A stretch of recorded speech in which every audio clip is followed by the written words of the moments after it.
back to QJ's YouTube channel. So for today's video, I'm going to share a secret. So ano kayang sikreto yon? Madalas tinatanong ako ng mga cowork ko or friends sa Facebook kung what's the secret behind this lighter complexion. So hindi ko masasabing ganun na ako kaputi or maputi na ako, but napapansin nila na yung skin ko is nagla-lighten daw. Siguro dahil na rin sa naka-MGCQ tayo or naka-quarantine tayo, kaya tayo pumuputi. And aside from that, I'm also using a product. So hindi po tayo sponsored or anything. I just wanted to share this secret in case na gusto nyo rin itry. So, I have here the product. So, ito po is Etas Compact Skin Whitening Powder. So, yan po yung aking ginagamit.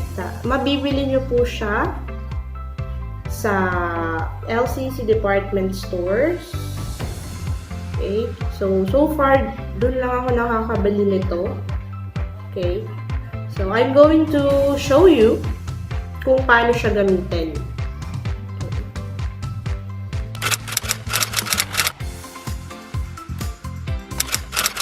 What's up guys, ang i-review po natin is yung Etas Compact Skin Whitening Powder.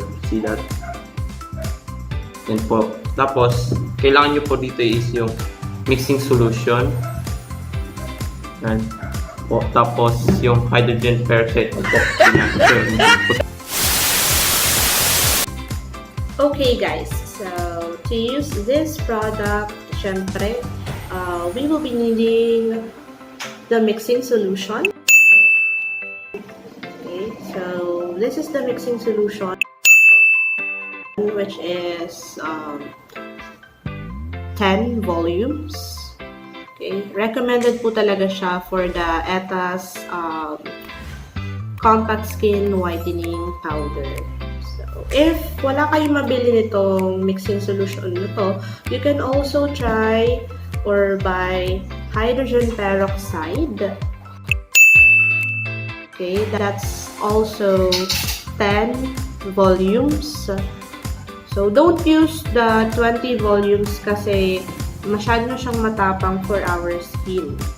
Okay, you will also be needing this mixing bowl para ma-mix natin yung ating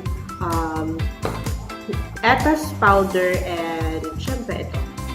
Okay, so let's start.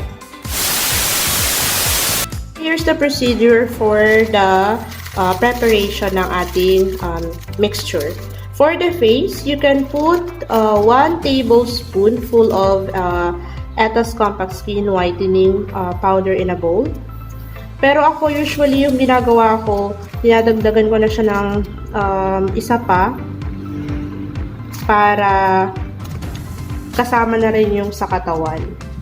And then, kanina, ito, sabi ko pwede natin gamitin yung hydrogen peroxide or yung mismong Etas mixing solution. So, for this mixture, I am going to use the hydrogen peroxide. So, you can put the 1, 2, 3,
We're done with the mixture, so we can now apply it to our face and body. So you can just use your bare hands. So let's apply it sa face. Okay, so usually, yun ang inuuna kong nilalagyan. Pero pwede nyo naman unahin yung inyong siko and tuhod. So, apply lang natin siya dapat pantay para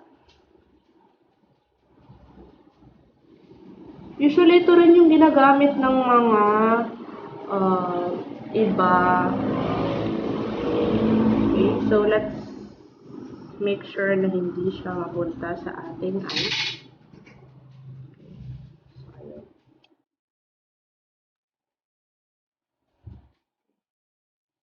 Ang haba na pala ng kuko ko, guys.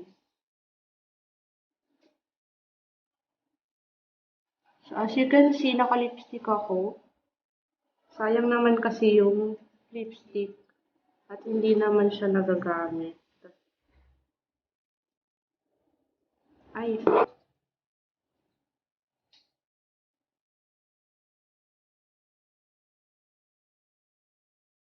okay, wag natin nalagyan yung ating kilay.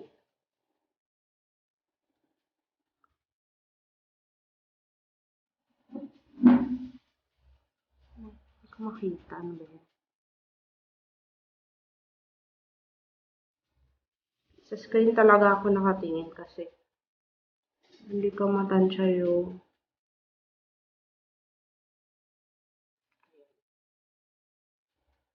so, I think okay naman na sa face.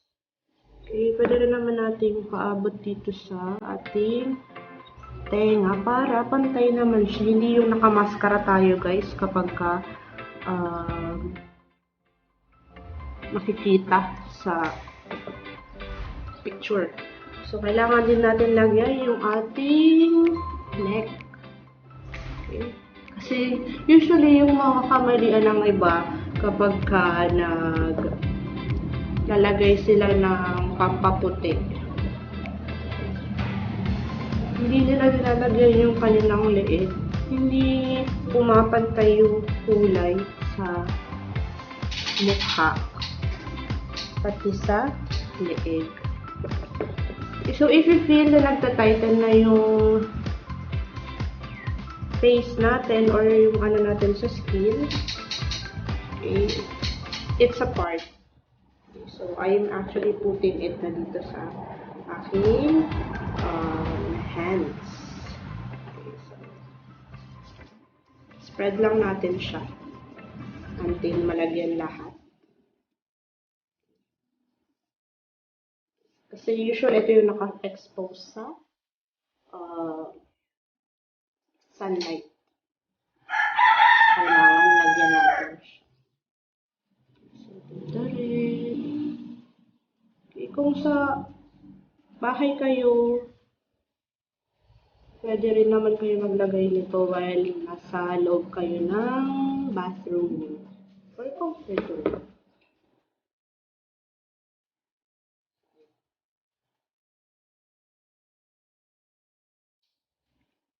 Kapag ka nag-dry na siya sa skin, okay, wash it thoroughly with water or rinse it with water. Siyempre, sabay na rin sa pagligo nyo and you can use your sabon. Okay. So, ayan. So, I'll stop the video here na lang kasi pagpapatuloy ko pa yung paglagay sa aking legs. Okay.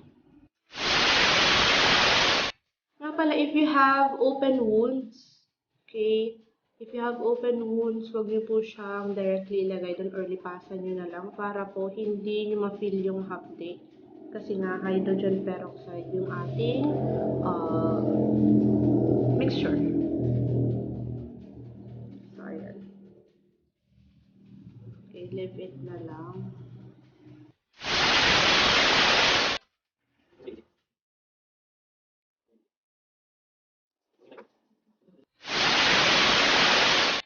So, tapos na po ako maglagay nung Etas Compact Skin Whitening Powder and the mixing solution. Ayan. As you can see, nilagyan natin yung ating katawan. Siyempre, pati yung face. So, umabot na rin dun sa ating legs. So, you can see, namumuti na tayo. Kaya after na mag-dry, kailangan na natin siyang i-wash with, of course, rinse natin ng water. Pwede rin tayong gumamit ng ating sabon. Okay. Meron din po siyang sabon, Etas whitening soap. But ako kasi, meron na talaga ako, kumbaga loyal na ako sa isang product na sabon. So, malalaman niyo yun in the future. So, bye for now, guys! We're on second day of putting the Etas Compact Skin. Day 3! Fourth day. Day 5. Day 6. So, ayan. 7th day na ng paglagay ko ng Etas Compact Skin Whitening Powder. So, nilagyan ko syempre yung aking arms, hands, and other parts of my body. So, mamaya after ko maligo, I'll gonna show you if there's any change or changes sa aking skin complexion. So, you'll also see other pictures of mine sa video na to before pa ako gumamit ng Etas. So, dyan lang kayo guys. Ligo na ako. Ayan guys, tapos na po akong maligo. Mapapansin nyo po na same yung damit na suot ko ngayon and nung day 1. And syempre, naka-lipstick din po ako. Wala po akong pulbos na nilagay. Tamang moisturizing cream lang po. Para ma-moisturize naman yung ating skin after using the Etas Compact Skin Whitening Powder. Dati na rin po akong gumagamit niyan, napahingahan lang or hindi ako nakagamit ng ilang weeks kasi medyo busy and nakakatamad din naman maglagay. So, eto, you're going to see sa screen yung before and after ng paggamit ko 7 days straight.